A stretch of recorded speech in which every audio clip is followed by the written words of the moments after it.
struggle. It will not do. My feelings will not be repressed. You must allow me to tell you how ardently I admire and love you. In such cases as this, it is. I believe the established mode to express a sense of obligation for the sentiments about. However unequally they may be returned. It is natural that obligation should be felt, and if I could feel gratitude without thank you, I cannot. You have never decided good opinion, and you have certainly bestowed humility. I am sorry to have occasioned pain to anyone. It has been most unconsciously done. However, an apple will be of short duration. The feelings which you told me have long prevented the acknowledgement of your regard, and have little difficulty in overcoming it after explanation. And this is all the reply which I am to have the honor of expecting. I might, perhaps, wish to be informed why, with so little before at civility, I am thus rejected, but it is of small importance. Do you think that any consideration would tempt me to accept the man who has been the means of ruining, perhaps forever, the happiness of a most beloved sister? I have every reason to think ill of you. The motive will excuse the unjust and ungenerous part you acted there. You dare not.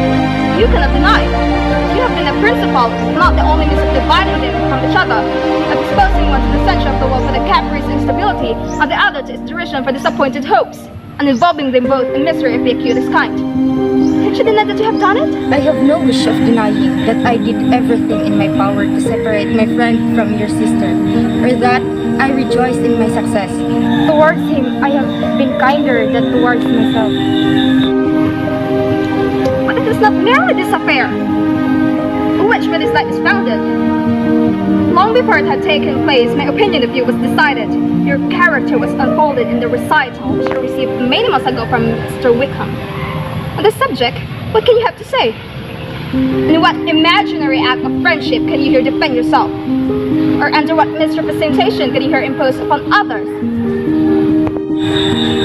You take an eager interest in that gentleman's concerns, who that knows what his misfortunes have been, who can help feeling an interest in him. His misfortunes, yes, his misfortunes have been great indeed. Affliction! You have reduced him to his present state of poverty, comparative poverty. You have withheld advantages which he must know to have been assigned for him. You have deprived the best use of his life of that independence which was no less his due than his destiny. You have done all this, and yet you can treat the mention of the misfortune as with contempt and ridicule. Would you expect me to rejoice in the inferiority of your connections? To congratulate myself on the hope of relations whose condition in life is so decidedly beneath my own? You are mistaken, Mr. Darcy.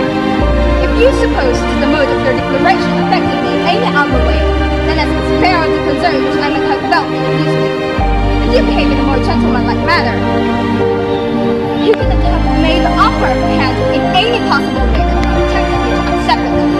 From the very beginning, from the first moment, I may almost say my acquaintance with you, your manners, impressing me with the of your arrogance, your conceit, and your selfish disdain. The feelings of others were such as to form the groundwork of this liberation, from which succeeding events have built so immovable dislike.